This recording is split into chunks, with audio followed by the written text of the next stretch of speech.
అందరికీ నమస్కారం అండి. ఇప్పుడున్న పరిస్థితుల్లో ప్రతి స్త్రీ తెలుసుకోవాల్సిన ఒక కుటుంబ కథ. అబ్బా, మీ ఇంటికి వస్తే హాయిగా అనిపిస్తుంది పెద్దమ్మ. వస్తూనే దీవాన్ మీద వాలిపోయి అంది మోహన. వెనకే వచ్చిన వాళ్ళ ఆయన వెంకట్ ఏమీ మాట్లాడకుండా కూర్చున్నాడు. ఏమిటి వెంకట్, ఆఫీస్ విశేషాలు అని పలకరిస్తూ కాఫీనా టీనా ఏం తాగుతారు అడిగాను. కాఫీ అన్నాడు వెంకట్. నాకు టీ టక్కున అంది మోహన. మళ్ళీ నువ్వు కూర్చో పెద్దమ్మా, నేను కలుపుతా అంది. ఏం పర్లేదు, కాఫీ కలపడం ఎంతసేపు అంటూ వంటింట్లోకి నడిచాను. నా వెనకే వచ్చిన మోహన, అబ్బా నీ వంటింటి గట్టు ఎప్పుడూ ఇంత శుభ్రంగా ఎలా ఉంటుంది అంది. ప్రతిగా చిరునవ్వు నవ్వుతూ ఒక బర్నర్ మీద టీ కోసం పాలు నీళ్లు పెట్టి ఇంకొక దాని మీద చిన్న గిన్నెలో వేడి పాలలో డికాషన్ పంచదార వేసి వేడి కావటానికి పెట్టాను. ఈ గ్యాస్ పొయ్యి నా చిన్నప్పుడు ఉన్నదే కదా అంది మోన. అప్పటిదే అంటూ ఆ గూట్లో కప్పులు ఉన్నాయి తీయమ్మా చెప్పాను. అద్దాల షెల్ఫ్లో ట్రేలో పెట్టి ఉన్న కప్పులు తీస్తూ షెల్ఫ్ కూడా ఎంత నీట్గా సర్దావో అంది. ఏమిటే ఇవాళ మా ఇంటికి కొత్తగా వచ్చినట్టు మాట్లాడుతున్నావు? ఎప్పట్లాగే ఉందిగా అన్నాను. ఏమో పెద్దమ్మ, ఇదివరకు అంత పట్టించుకోలేదనుకుంటా అంది. సర్లే 2 చిన్న ప్లేట్స్ తీయి అని డబ్బాలో ఉన్న కారపూస తీసి వాటిలో పెట్టి ఇది టేబుల్ మీద పెట్టు, నేను కాఫీ తీసుకొని వస్తాను అన్నాను. నాకు మోహన్కి టీ, వెంకట్కి కాఫీ కప్పుల్లో పోసి ఇటు డైనింగ్ టేబుల్ దగ్గర కూర్చుందాం రండి అని పిలిచాను. వెంకట్ వచ్చి డైనింగ్ చైర్ లాక్కుని కూర్చుంటూ ఓ టేబుల్ ఖాళీగా ఉందే అన్నాడు. మోహన్ అతని వంక ఒక చూపు చూసింది. అదే మా టేబుల్ అయితే ఏవేవో గిన్నెలు సీసాలు డబ్బాలతో నిండిపోయి ఉంటుంది. అది ఖాళీ చేయలేక మేము అక్కడ కూర్చోవటమే మానేశాం అన్నాడు. కాఫీ తాగుతూ హాల్ వైపు చూసి అలాంటి కేన్ సెట్ చిన్నప్పుడు మా ఇంట్లో ఉండేది అన్నాడు. మా హాల్లో వేసి ఉన్న కేన్ సోఫా సెట్ని చూస్తూ. అదా 30 ఏళ్ళై ఉంటుంది కొని, బాగానే ఉంది కదా అని మార్చలేదు. మధ్య మధ్యలో పాలిష్ చేస్తూ ఉంటాం అంతే అంటూ. మా ఇంట్లో అన్నీ పురాతనమైనవే ఉంటాయి నవ్వుతూ అన్నాను. బహుశా టాపిక్ మార్చడానికి అనుకుంటా. కారపూస బాగుంది పెద్దమ్మ అంది మోహన. కాఫీ కూడా బాగుంది అత్తయ్య, ఫిల్టర్ కాఫీ కదా, ఇంట్లో ఇలా ఉండదు అన్నాడు వెంకట్. మళ్ళీ వెంకట్ వంక ఒక చూపు చూసి నాకు ఫిల్టర్ వేయడానికి బద్ధకం వేసి ఇన్స్టెంట్ కాఫీ కలుపుతాను పెద్దమ్మ, అది ఆయన గారి కంప్లైంట్ బొంగుమూతి పెట్టి అంది మోహన. నేను వెంకట్ ఇద్దరం నవ్వేశాం. మొత్తానికి వాళ్ళ మాటల్లో ఏదో అసంతృప్తి కనపడింది నాకు. ఇటువైపు ఏదో పని ఉండి వచ్చారట వాళ్ళు. పెదనాన్న వచ్చే టైం అయింది ఉండండి అంటే పాపాయి స్కూల్ నుంచి వచ్చేస్తుంది అని వెళ్ళిపోయారు. వాళ్ళు వెళ్ళాక కూడా వాళ్ళ గురించి ఆలోచిస్తూ ఉండిపోయాను కాసేపు. రాత్రి చెల్లి సుధా ఫోన్ చేసి మోహన వాళ్ళు వచ్చారట కదా అంది. అవును, ఇటువైపు ఏదో పని ఉందన్నారు అన్నాను. అదే ఏదో విల్లాలు కట్టి అమ్ముతున్నారంటే చూద్దామని వచ్చారట అంది. అవునా, మొన్నే కదా కొత్త ఫ్లాట్ కొన్నది అన్నాను. 2 ఏళ్ళే అయిందిలే, ఏమిటో వాళ్ళ ప్లాను, ట్యాక్స్ ఎక్కువ పడుతుంది అని ఏదో అంటున్నారు. ఉన్న ఇల్లు సరిపోవట్లేదు అంట. సరిపోవట్లేదా? 2 బెడ్రూమే కదా, పెద్దదే కదా అని ఇంకేమన్నాలో తెలియక ఆగిపోయాను. నేను అదే అన్నాను. ఊరికనే చూస్తున్నాం అంటారు, ఏమిటో వాళ్ళ గోల, ఫోన్లే అని ఇంకా వేరే విషయాలు ఏవో మాట్లాడి పెట్టేసింది సుధా. రాత్రి ఆయన వచ్చాక ఆ కబుర్లే చెప్పాను. ఏమిటి మన వెంకట్ బాగా సంపాదిస్తున్నట్లుంది అంటూ హాస్యమాడారు ఆయన. ఆ తర్వాత వారం రోజులకు అనుకుంటా చిన్నదానికి జ్వరం అట అని సుధా మనవరాన్ని చూడటానికి వెళ్తుంటే నేను వెళ్ళాను. మేము వెళ్ళి బెల్లు కొడితే వచ్చి తీసింది మోహన. వెనకే చిక్కిపోయిన ముఖంతో దాని కూతురు. అమ్మమ్మ సుధాని చూడగానే దాని దగ్గరికి దూకింది. సుహా రా పెద్దమ్మ అంటూ లోపలికి తీసుకువెళ్ళింది మోహన. హాల్లో ఉన్న పెద్ద సోఫా సెట్లో పడి ఉన్న న్యూస్ పేపర్లు సుహా బొమ్మలు కాస్త పక్కకు తోసి కూర్చోండి అమ్మా వస్తున్నా అని లోపలికి వెళ్ళింది. హాల్ అంతా ఒకసారి కలిసి చూశాను. గృహప్రవేశానికి వచ్చినప్పుడు విశాలంగా పెద్దగా ఉన్న గుర్తు ఇప్పుడు ఏమిటి ఇరుకుగా కొంత చిందరవందరంగా అనిపిస్తోంది. సుధా పాపాయిని చూస్తూ 2 రోజులు జ్వరానికి ముఖం అంతా పీకిపోయింది అంటూ బాధపడిపోయింది. మోహన లోపల నుంచి దానికి పెరుగన్న కలిపి తెచ్చింది. ఏమీ తినట్లేదు, కాస్త ఇదైనా తింటుందేమో చూడాలి అంటూ దాన్ని ఫీడింగ్ చైర్ తెస్తా ఆగు అని వెళ్ళబోతుంటే ఏం అక్కర్లేదు నేను తినిపిస్తానులే అని సుధా సుహాని ఒళ్ళో కూర్చోబెట్టుకొని కబుర్లు చెప్తూ తినిపించసాగింది. పెద్దమ్మమ్మ నా కోసం ఏం తెచ్చావు తింటూనే అడిగింది చిన్నది. దానికి నేను చేసి పంపించే పల్లి పాకం సున్నుండ లాంటివి బాగా ఇష్టం. సారీరా తల్లి, ఈసారి చేయలేదు, మళ్ళీ చేసినప్పుడు పంపిస్తా అంటూ దాన్ని బుజ్జగించాను. మా ఇల్లు చూసి దడుచుకున్నావా పెద్దమ్మ అడిగింది మోహన. అబ్బే, చిన్నపిల్లతో ఎంతకని సర్దుకుంటావు, అలాగే ఉంటుందిలే అన్నాను. మొన్న మీ ఇంటి నుంచి వచ్చాక వెంకట్ కూడా మీ ఇల్లు ఎంత పొందిగ్గా విశాలంగా అనిపించిందో అన్నాడు. మన ఇల్లు కూడా అలా పెట్టచ్చు కదా అన్నాడు. చెప్పింది. నవ్వుతూ అన్నా కూడా ముఖంలో కాస్త దిగులు ఏదో కనిపించింది. సుధా అందుకని ఆ అబ్బాయి కాస్త శుభ్రత ఎక్కువ, అన్నీ ఎక్కడవక్కడే ఉండాలి అంటాడు. హోటల్ రూమ్ లాగా. ఇల్లు అలా ఎలా ఉంటుంది? చిన్నపిల్ల ఉన్న ఇల్లు, పైగా దానికి ఉద్యోగము, తీరుబడి ఎక్కడ? ఏదో సర్దుకుపోవాలి కానీ అంది. మోహన వాళ్ళు ఆ ఫ్లాట్కి వచ్చి 2 ఏళ్ళు అవుతుంది. అంతకుముందు అద్దె ఇంట్లో ఉండేవాళ్ళు. నాకు బాగా గుర్తు. పాప మొదటి పుట్టినరోజు, గృహప్రవేశము 2 ఫంక్షన్లు కలిపే చేశారు. చిన్న వయసులోనే ఇల్లు సమకూర్చుకున్నందుకు మోహన వాళ్ళని మేమంతా అభినందించాం. అవన్నీ గుర్తు చేసుకుంటుంటే మోహన చెప్పింది, మొన్న మీ ఇంటి వైపు వచ్చాం కదా, అక్కడ ఏవో విల్లాలు కడుతున్నారు అంటే చూడటానికి వచ్చామని. ఆ విషయం సుధా ముందే చెప్పింది కనుక ఊహు అని ఊరుకున్నాను. 250 గజాలు డూప్లెక్స్ ఇల్లట. ముందు ల్యాండ్, సిట్అవుట్ ఉంటాయి, గేటెడ్ కమ్యూనిటీ, లోపలే ఒక సూపర్ బజార్, చిన్నపాటి ఫంక్షన్ చేసుకునేందుకు హాల్, జిమ్, స్విమ్మింగ్ పూల్, ఇలా అన్ని అధునాతన సౌకర్యాలు ఉంటాయట. అన్ని వివరాలు చెప్తున్న మోనా గొంతులో పెద్ద ఉత్సాహం లేకపోవడం గమనించాను. ఈ ఇల్లు కొత్తదే కదా, మళ్ళీ ఇంకొకటి తీసుకోవటం అని అర్ధోక్తిగా ఆపేశాను. నాకు పెద్ద ఇంట్రెస్ట్ లేదు పెద్దమ్మ. తనకే ఈ ఇల్లు నీట్గా ఉండట్లేదని, ఎవరైనా వస్తే సరిపోదని ఏదో అంటాడు. ఆ కొత్త ఇల్లు పెద్దది అయినా చాలా దూరం. పాప స్కూల్కి దూరం, ముఖ్యంగా అమ్మ, అత్తయ్య అందరి ఇల్లు దూరమే అవుతాయి అక్కడి నుండి. తనకి చెప్తే కొట్టిపడేస్తున్నాడు. అది మంచి ఇన్వెస్ట్మెంట్ అంటాడు. మోహన చెప్పింది విని కాసేపు ఆగి, ఇల్లు నీట్గా లేదా, సరిపోవట్లేదా అని అడిగాను. మోహన సంశయంగా నా మొహంలోకి చూస్తూ ఆగిపోయింది. ఫ్లాట్ మరీ చిన్నదేం కాదు, నీట్గా లేకపోవడానికి చాలా కారణాలు ఉన్నాయి అని మనసులో అనుకుంటూ, పద ఒకసారి మీ ఇల్లు చూద్దాం అన్నాను. పాపాయిని బెడ్రూమ్లో పడుకోబెట్టి కథ చెప్పి నిద్రపుచ్చుతూ తను నిద్రలో కొరిగింది సుధా. నేను మోన ఇల్లంతా కలిగి తిరిగి చూసాం. పొడిగాటి హాల్, ఒకవైపు లివింగ్, ఒకవైపు డైనింగ్ ఏరియా విడిగా ఉన్నాయి. 2 పెద్ద బెడ్రూమ్లు, ఒకదానికి అటాచ్డ్ బాత్రూమ్, ఒకటి కామన్ బాత్రూమ్. వంటలు కూడా మరీ చిన్నదేం కాదు, విడిగా గిన్నెలు కడగడానికి, బట్టలు ఉతకడానికి యూటిలిటీ. అన్ని రూముల్లో వార్డ్రోబ్లు, షెల్ఫ్లు, అంతా సౌకర్యంగానే ఉంది. ఒక బెడ్రూమ్లో చాలా అట్టపెట్టెలు, సామాన్లు కనిపించాయి. ఏమిటి అవన్నీ అడిగాను. అవన్నీ ఆన్లైన్లో ఆర్డర్ చేసిన చెప్పానుగా.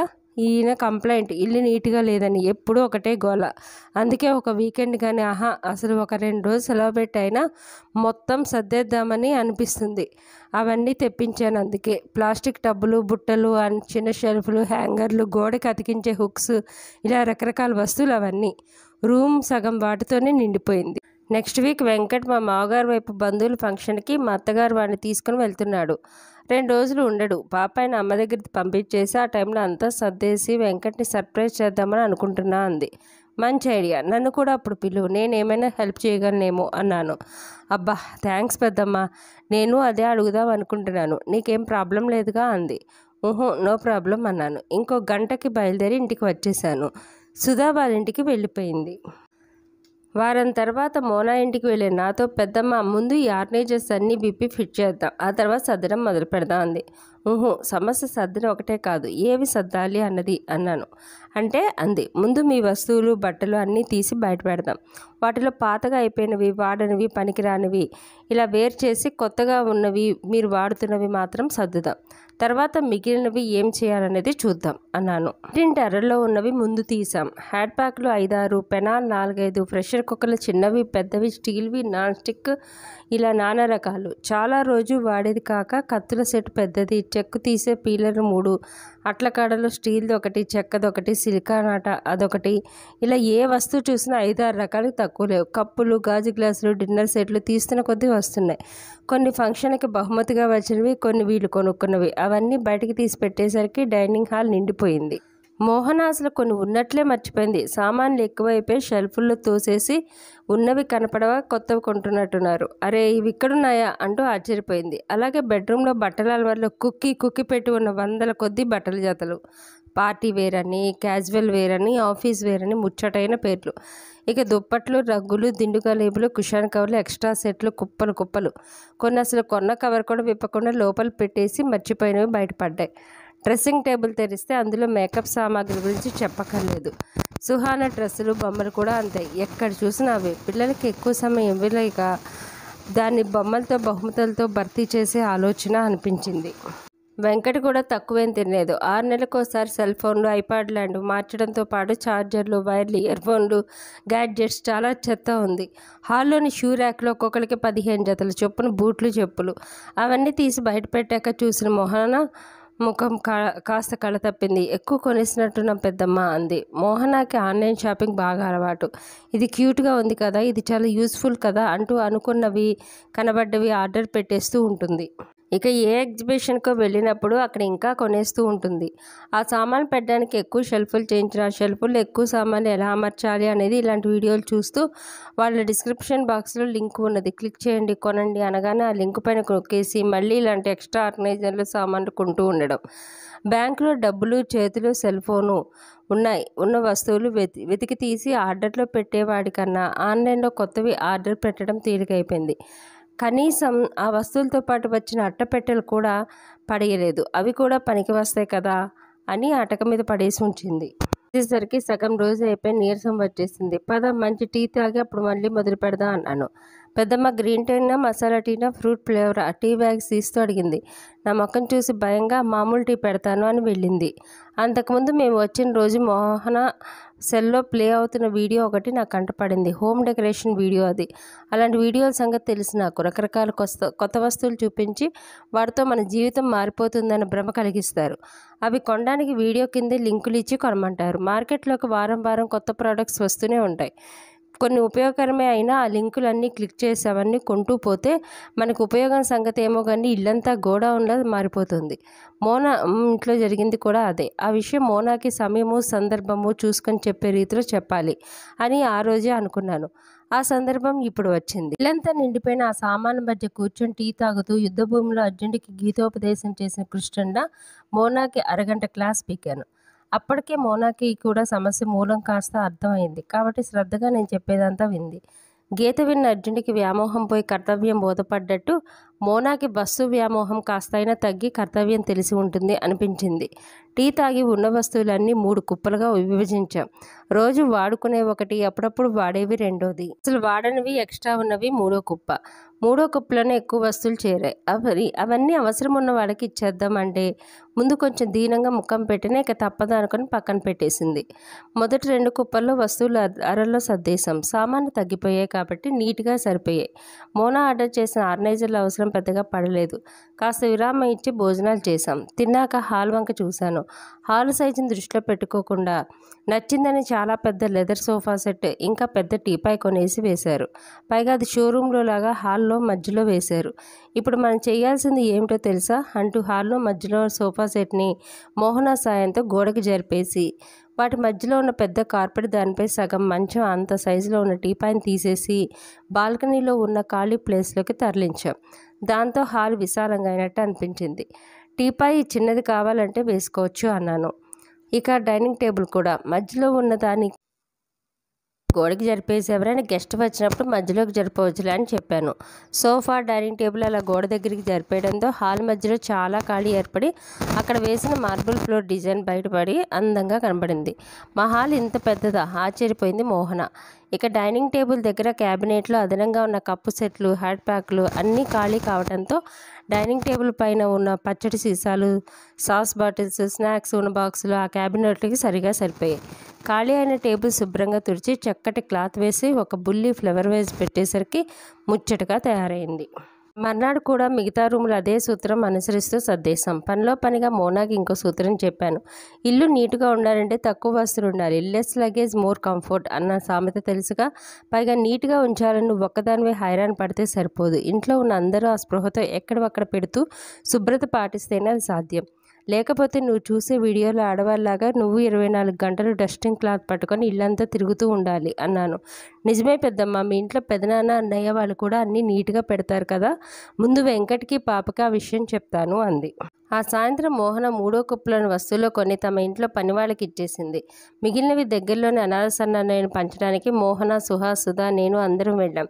అలా ఇవ్వటంలో కలిగే ఆనందం మోహనకి కూడా అనుభవంలోకి వచ్చినట్టుంది. సర్ణాలయంలో వాళ్ళకి ఒక పూట భోజనానికి కూడా డబ్బులు కట్టి వచ్చింది. అక్కడ ఉన్న పిల్లల్ని చూసి మమ్మీ నా బొమ్మలు కొన్ని ఇస్తానమ్మా సుహా ముద్దుగా చెప్తుంటే అందరం ముచ్చటపడి వచ్చే వారం తప్పకుండా మళ్ళీ వద్దాం అనుకున్నాం. తిరిగి వచ్చి వాళ్ళ ఇంట్లోకి అడుగు పెడుతుంటే ఒక వారం ముందు ఉన్న ఇంటికి ఇప్పటికీ ఎంతో తేడా. ఇల్లంతా విశాలంగా, పొందికగా, ఆహ్లాదకరంగా ఉంది. అబ్బా హాయిగా ఉందే ఇంట్లోకి రాగానే అంది సుధ. విప్పిన చెప్పులు జాగ్రత్తగా షూ ర్యాక్లో పెట్టి చేతులు కాళ్ళు కడుక్కొని వచ్చిన మోన, పెద్దమ్మ టీ పెట్టినా ఏం టీ అని అడగండి, ఇప్పుడు ఒకటే బ్రాండ్ అంది నవ్వుతూ. నేను కూడా నవ్వేశాను. 2 రోజుల తర్వాత సుధ ఫోన్ చేసింది. ఏ మంత్రం వేసావక్కయ్య? అల్లుడు మొత్తానికి కొత్త ఇంటి ప్లాన్ వదిలిపెట్టేశాడు, ఈ ఇల్లు బాగానే ఉంది అంటున్నట్ట చెప్తోంది సుధా నవ్వుతూ. అవును మంత్రమే, అందరూ అనునిత్యం పాటించాల్సిన మంత్రం అన్నాను సుధా నవ్వులో శృతి కలుపుతూ. కథ నచ్చిందా అండి? నచ్చితే ఒక లైక్ చేయండి, షేర్ చేయండి, కామెంట్ రూపంలో మీ విలువైన అభిప్రాయాలు తెలియచేయండి. సబ్స్క్రైబ్ చేసుకోవడం అస్సలు మర్చిపోకండి.